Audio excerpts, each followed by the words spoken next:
It is my great pleasure to turn it over to Chair Gillett. Thank you, Jeremy, and I want to thank NECEC for the invitation to appear with you today. I thought I'd talk to you a little bit about some of the progress that Connecticut PURA has been making over the past couple of months with designing what our legislature has envisioned to be a successor program to both our residential net metering program as well as a successor program to our non-resi solar renewable programs. And that second phase dealing with the non-residential portion is underway at PURA right now. So I'm going to restrict my comments to the residential portion that we issued a final decision in earlier in February.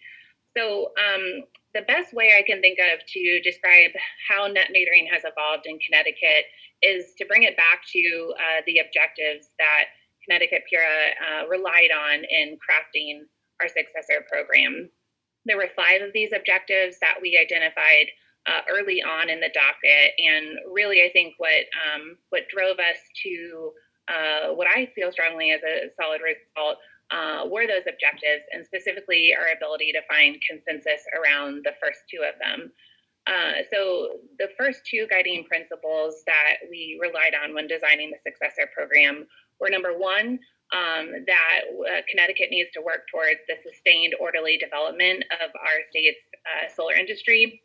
And the second, which is not yet codified in statute, but has been articulated by Governor Lamont's executive order, that being to achieve a 100% zero carbon electric grid by 2040. So both of those 2 guiding objectives represented what we felt was a solid policy foundation. And I can definitely recognize and appreciate that not every state has the opportunity to start from such a solid policy foundation. But what I would say is if you are working within a state that has policy frameworks such as those, I would strongly recommend starting from building consensus around those objectives. The sustained orderly development of the state solar industry has been evidenced in language over the past decade in several pieces of legislation that has come out of the legislature. So at PURA, where we're tasked with historically being the economic regulator, this led us to having 2 solid foundations that we could work off of.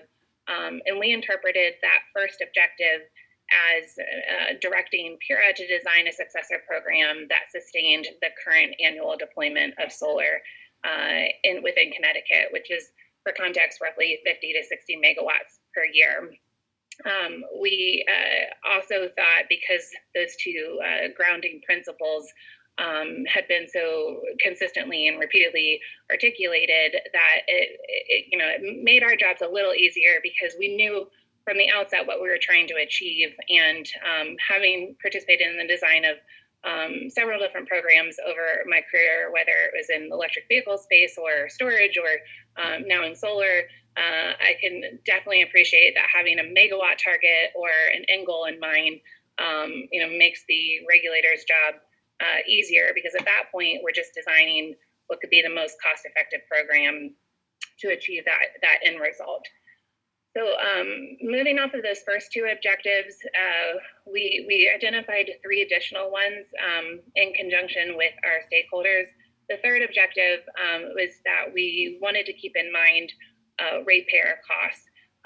Connecticut is consistently ranked as having some of the highest electricity prices in the country on a per kilowatt hour basis, and it's been top of mind for both the regulators and our policymakers in the state. So it was a natural third objective for us to keep ratepayer costs.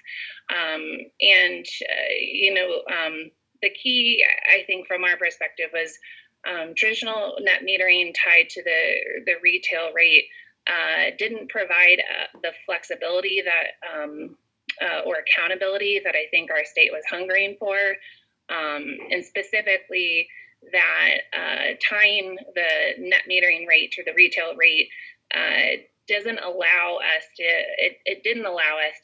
take into account technology and other soft costs that are hopefully going down over time.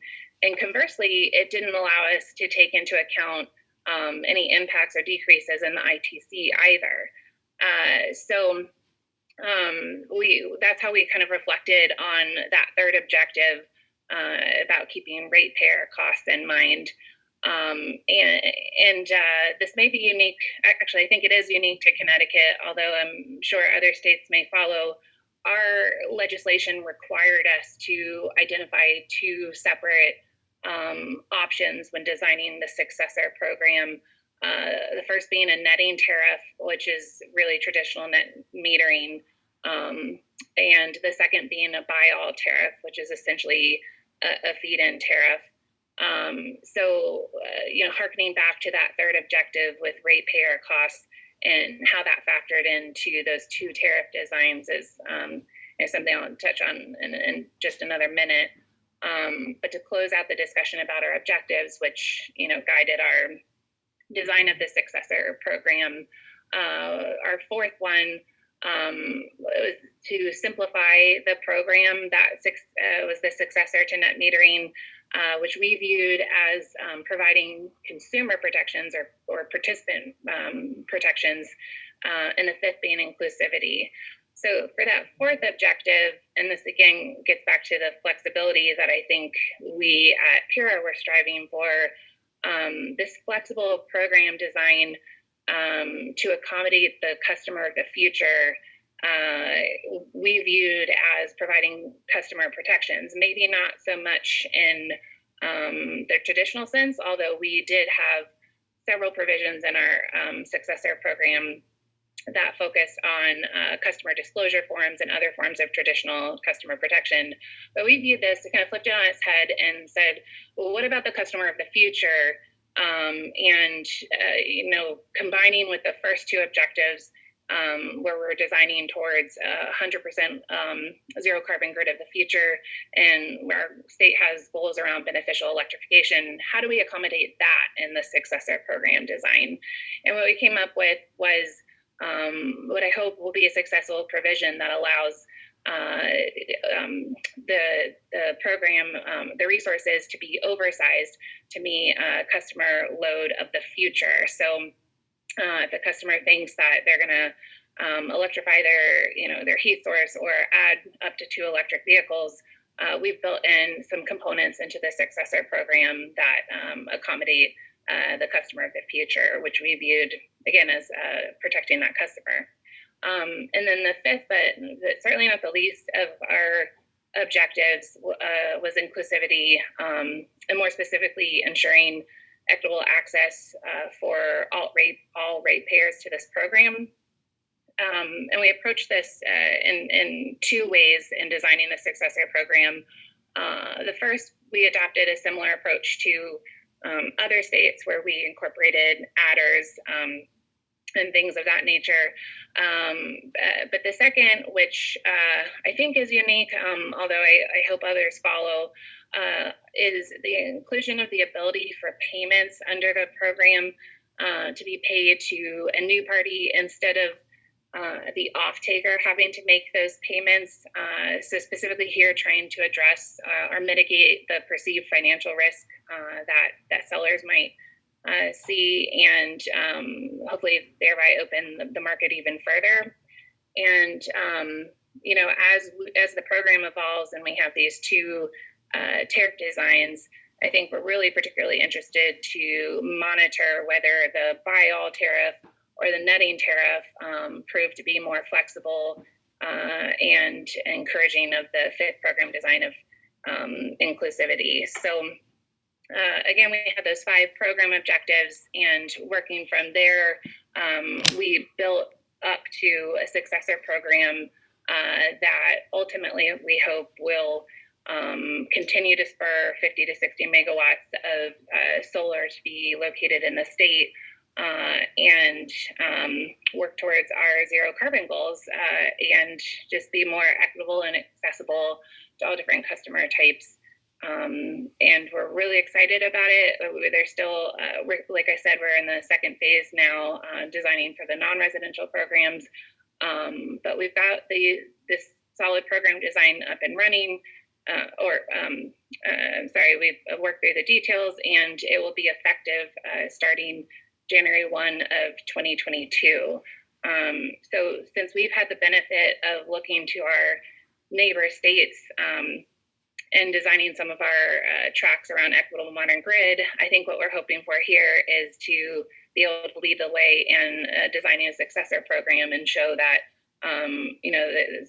something can come after net metering and be good for both the ratepayer participants and the market as a whole. So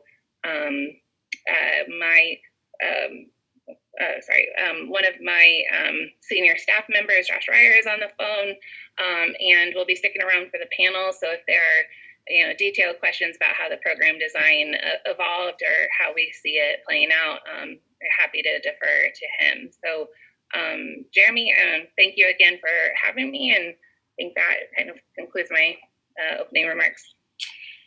Thank you so much, Chair Gillett.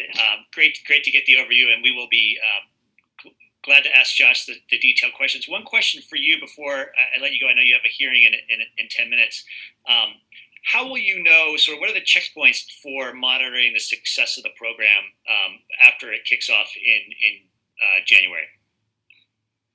Great question, because definitely one of the key features of both this program as well as all of our different tracks of our equitable modern grid proceeding, some built-in flexibility, and not just the flexibility, but the check-in points to be able to adjust different design elements of the program in one way or the other. And the way that we're going to do that is we've specified annual dockets. So for each of I believe the tariffs will be effective for 7 years, starting January 1 of 2022. Sorry, I think I misspoke earlier. In each of those 7 years, we'll have an annual docket where we can check on, is the program as designed achieving the 50 to 60 megawatts of targeted deployment? If it's under achieving, then we can pull this lever, and if it's overachieving, we can pull this lever. But that will be done through an annual docket process that will be completed.